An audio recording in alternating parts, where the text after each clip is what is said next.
وہ مفتی صاحب کا یہ حادثہ ذاتی حادثہ ہے، اس لیے کہ ہمارے بزرگوں اور اکابر علماء میں جتنا زیادہ غیر مسلموں میں دعوت کے سلسلے میں حضرت مفتی صاحب کو انشراح تھا، اور جتنا زیادہ وہ اپنے طلباء کو اور دوسرے لوگوں کو اس کی ترغیب دیتے تھے اور اس کی حوصلہ افزائی فرماتے تھے، دوسرے اتنی زور دے کر کوئی اور ہمارے بزرگوں میں اب کوئی ایسی اتنی زیادہ زور دے کر جو ہے دعوت کی اہمیت کو سمجھانے والا نہیں رہا۔ ہمارے ساتھی مفتی سعید پالن پوری نوجوان عالم ہیں، وہ چند دن پہلے ابھی دہلی آئے تھے تو مولانا عمران صاحب کے ساتھ دیوبند چلے گئے حضرت سے ملاقات کے لیے۔ دوپہر کا وقت تھا، حضرت اس وقت طبیعت خراب تھی اور کسی سے ملاقات کا وقت نہیں دے رہے تھے۔ پتہ لگا کہ وہ آئے، سعید بتایا کہ سعید آئے، وہ جانتے تھے کہ میرے ساتھ تعلق ہے اور ہمارے ساتھ کام کرتے ہیں، نوجوان دائی ہیں ہمارے۔ اچھا دیکھو ادھر بلایا فوراً 2:30 بجے دوپہر میں آرام کے وقت، فرمایا کہ دیکھو میں آج کل کسی سے نہیں مل بھی نہیں رہا ہوں، میں کچھ کام بھی کر رہا ہوں اور طبیعت ٹھیک نہیں ہے، کسی سے نہیں مل رہا ہوں، مگر تم بھائی کلیم کے یہاں سے آئے ہو اس لیے آ جاؤ۔ اور پھر آ کر جو ہے وہ دیر تک جو ہے وہ سنتے رہے اور کہا کہ دیکھو یہ ایک شخص ہے، اب بتاؤ غیر مسلم ہے تو اس سے کیسے دعوت دو گے تم، دعوت کا طریقہ بتاؤ۔ وہ پورا ان سے سنا، بہت مطمئن ہوئے۔ پھر کہا کہ وہ جو مولانا کلیم بھائی جو قرآن سے استدلال کرتے ہیں، کان خلق القرآن، وہ بہت بہت بڑی بات ہے، وہ بالکل ضرور چلے گی، وہ بہت مضبوط بات ہے۔ انہیں جو ہے اس کے بارے میں انہوں نے بہت ہی حوصلہ افزائی کی کلمات فرمائے۔ ہمیشہ بہت ہی شفقت و رحمت کے ساتھ نسیم ہدایت کی پہلی جلد چھپی تو ہم لوگ عصر کے بعد دیوبند جانا ہوتا تھا تو حضرت کی خدمت میں حاضری کی کوشش کرتے تھے، تو وہاں حاضر ہوئے۔ تو ہمیں جانا تھا آگے سفر پر، انہیں نہیں چائے پیے بغیر نہیں جاؤ گے،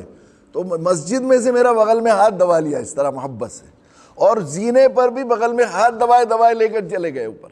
پھر وہاں بٹھا لیا تکیے، میں سامنے بیٹھ رہا تھا کہ نہیں تم ادھر بیٹھ جاؤ میرے پاس آ کے۔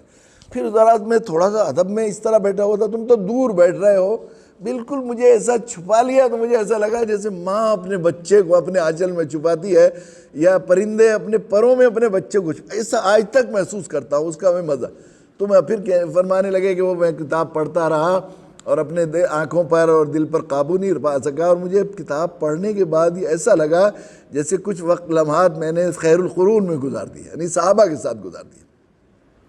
یقیناً وہ دنیا سے تشریف لے گئے، ہمارے لیے بہت بڑا سرمایہ تھا، اور ان کا تلافی بظاہر ایسا لگ رہا ہے کہ مگر اللہ تعالیٰ کی ذات عجیب ہے، وہ جو ہے مردے کو زندہ کرنے پر قادر ہیں، اندھیرے سے رات سے دن نکالنے پر قادر ہیں۔ یقیناً حضرت کے شاگردوں میں بھی بڑے بڑے صلاحیت شاگرد بھی دنیا میں موجود ہیں۔ اللہ تعالیٰ امت کو میں ان کا نعم البدل عطا فرمائے، ان کو تمام احسانات اور شفقت اور عنایات کا اپنی نشان اجر عظیم عطا فرمائے۔ مفتی صاحب کا ابھی بہت ہی مجھے اس کا المیہ بہت ہی افسوس رہے گا، اور ہمیشہ جس کی کمی ستاتی رہے گی کہ حضرت کا کل کے درس قرآن میں بھی میں نے عرض کیا تھا کہ حضرت یہ فرمایا کرتے تھے کہ یہ جو ارکان اسلام میں پہلا رکن ہے شہادت لا الہ الا اللہ محمد الرسول اللہ، یہ اصل میں ایمان نہیں ہے بلکہ یہ غیر ایمان والوں میں ایمان کی دعوت۔ لیکون الرسول شہیدا علیکم وتکونوا شہداء علی الناس، قرآن سے استدلال بھی کرتے تھے۔ مجلس دعوت الحق کے ایک بڑے پروگرام میں علماء کی موجودگی میں حضرت نے پہلی مرتبہ یہ تقریر کی تھی کہ ہم نے ارکان اسلام میں 4 کی حالت کو بدل دیا اور پہلے کو سرے سے خالی کر دیا، ہم نے اسے ہم ایمان لانے لگے، یہ ایمان نہیں ہے، غیر ایمان والوں میں ایمان کی دعوت، اور اس پر کچھ وہ کیا کرتے۔ تو میں نے حضرت کی خدمت میں ایک عریضہ لکھا کہ حضرت یہ عقل سے تو یہ بات ثابت لگتی ہے، اور چونکہ جب تک مسلمان معراج میں نماز فرض ہوئی تھی، نماز سے پہلے صدیق اکبر کیا کرتے تھے، یہی اسی کو دین سمجھا جاتا تھا۔ اور جمہور فقہا کے یہ سنتے اور پڑھتے آئے ہیں بہت جگہ کہ جمہور فقہا کا اس پہ اتفاق ہے کہ اس امت پر سب سے پہلے عائد کیے جانے والا فریضہ دعوت ہے، اور دعوت ہی کی دھوری پر پورا اسلامی سسٹم خیر القرون کا گھومتا رہا، اس میں کوئی شک نہیں ہے۔ مگر یہ عقل سے تو بات آتی ہے، مگر نقل سے کہیں ہے کچھ اس کی سند مل جائے تو حضرت دل مطمئن ہو جائے۔ تو حضرت نے فرمایا اچھا کسی وقت فرصت میں آؤ گے تو پھر اس پر بات کریں گے۔ حضرت نے میرے پاس خط آیا اور جواب کہا کہ اس وقت میں مصروف ہوں، لیکن کسی وقت فرصت میں آؤ گے تو پھر اس پر بات کریں گے۔ اور وہ ایسا موقع نہیں لگا اس کے بعد، جب کئی دفعہ ہم لوگ گئے بھی، ایک آدھ دفعہ پلان بنا کے گئے کہ آج فرصت میں ہم جب بھی حضرت کا وقت ہوگا ہم ان سے لے کر جائیں گے، لیکن معلوم ہوا حضرت سفر پر تشریف لے گئے تھے، کوئی مقدر نہیں ہو سکا۔ اور یہ یقیناً یہ بات جو حضرت کے ذہن میں تھی اور وہ نقل سے اور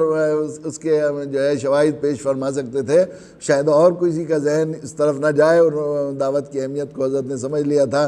یقیناً یہ بہت بڑا خسارہ ملت اسلامیہ کے لیے بھی ہے اور ہماری پوری دعوتی تحریک کے لیے بھی ہے۔ حضرت کے صاحبزادے بھی، اللہ کی شکر ہے، ہم لوگوں کے کچھ نہ کچھ رابطہ رہا۔ محسنین کے تو کتوں سے بھی رابطہ ہوتا ہے، وہ بھی محسن ہوتے ہیں۔ تو ایک صاحبزادے ہمارے ہاں سونی حکمت میں کچھ روز پڑھایا تھا، تو اس زمانے میں حضرت بہت خوش ہوتے تھے، چلو ایک بیٹا ہمارا آپ کے ساتھ لگا ہوا ہے۔ تو سب عالم بھی ہیں ماشاءاللہ۔ حضرت کے 9 یا 10 صاحبزادے تھے، جو کل ملا کر ایک کا تو حضرت کی حیاتی میں وصال ہو گیا تھا، باقی اور بھی حیات ہیں ماشاءاللہ۔ اللہ تعالیٰ ان کو سلامت رکھے اور ان کے اندر پورے 100% حضرت کے فیض کو پوری دنیا میں ان کے واسطے سے پھیلائے،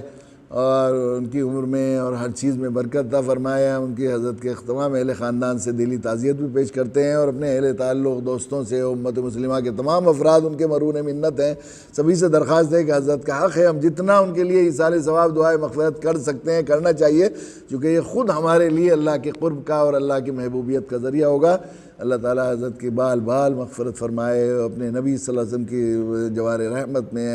بالکل قرب میں اخص الخواص کا جو مقام حضرت کا ہو سکتا ہے وہ مقام عطا فرمائے، اور امت کو ان کا نعم البدر عطا فرمائے۔ وآخر دعوانا الحمدللہ رب العالمین۔